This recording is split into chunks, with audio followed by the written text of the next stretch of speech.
So you want to stay and settle in Canada long term. And the best way to do that is becoming a permanent resident. But figuring out how to transition from an IEC work permit to permanent residency can be really overwhelming. There are different pathways, each with its own requirements to navigate, which can make the process seem daunting. So let us help. In this video, I'll be sharing various pathways you can consider coming from an IEC work permit and describe who best fits each pathway. So without further ado, let's get started. Before we dive into the list of PR pathways, just a quick disclaimer. It's exciting to think about becoming a permanent resident in Canada, and there are many programs available for those who meet the eligibility requirements. But it's important to understand that there is no guarantee of getting permanent residency. Immigration processes can be highly competitive and unpredictable, and meeting the basic requirements for a program does not automatically ensure that you will be invited to apply for PR. Factors such as changes in immigration policies, the number of applicants, and the specific needs of Canadian labor market can all impact your chances. So while it's definitely possible to change your status from temporary to permanent, success isn't assured. So I just want to emphasize that. That way we all have a well-rounded understanding of the process and can be prepared for potential challenges along the way. With that in mind, let's explore the several pathways to transition from an IEC work permit to PR in Canada. First, let's talk about express entry.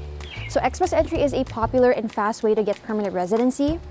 And it's basically a points-based system that looks at various factors such as your age, education, work experience, and language skills. There are 3 programs under the express entry: the Federal Skilled Worker Program, the Federal Skilled Trades Program, and the Canadian Experience class. Now let's dive deeper into the Canadian Experience class because it's particularly relevant if you've been working in Canada, especially if you're on IEC work permit like the Working Holiday Visa. The CEC is designed for people who have Canadian work experience. So if you've worked here for at least 1 year in a skilled job, this might be the best option for you. Now you might be wondering, what exactly is a skilled job anyway? Well, great question. Skilled jobs are categorized by their tier levels, short for this. There are 5 levels, but to make things simpler, jobs that fall under tier levels 0, 1, 2, or 3 are considered skilled.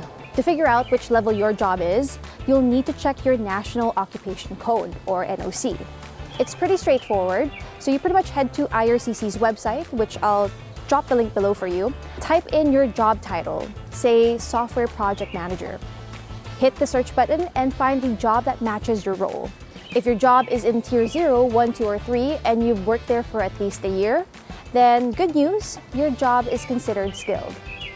But what if you don't have at least 1 year skilled work experience in Canada yet? Well, that's fine, because if you have skilled work experience outside of Canada, there's another express entry program that you might qualify for, and that's the Federal Skilled Workers Program.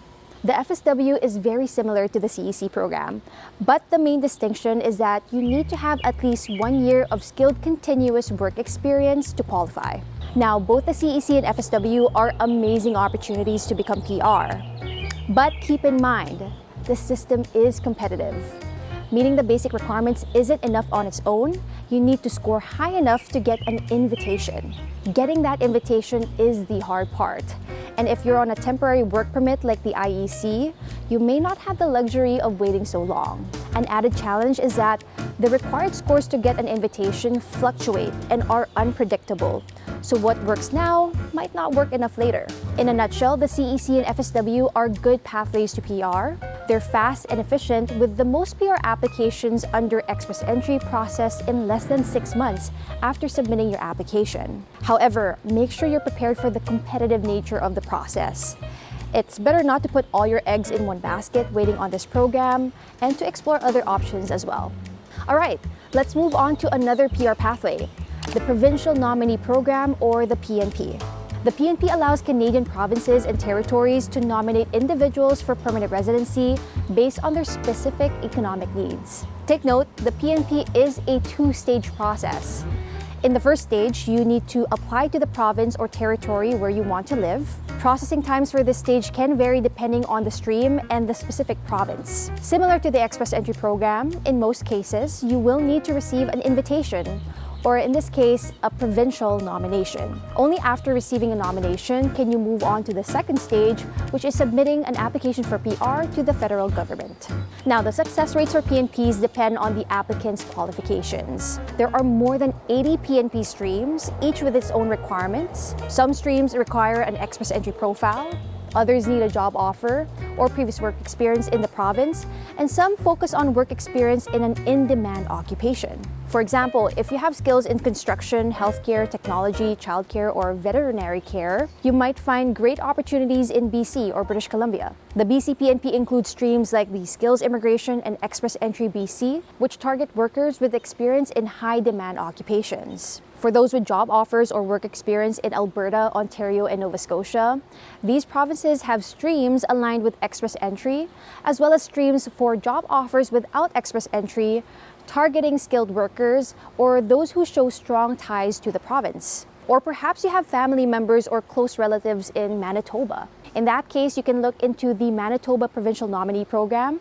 specifically the Skilled Worker Overseas Stream, which is suited for those with family ties or previous work experience in the province. Remember, each province has unique criteria and processing times, so it's essential to research and find the best fit for your situation. So if you need more info on PNPs, we have a dedicated page on this, which I've linked below for your reference.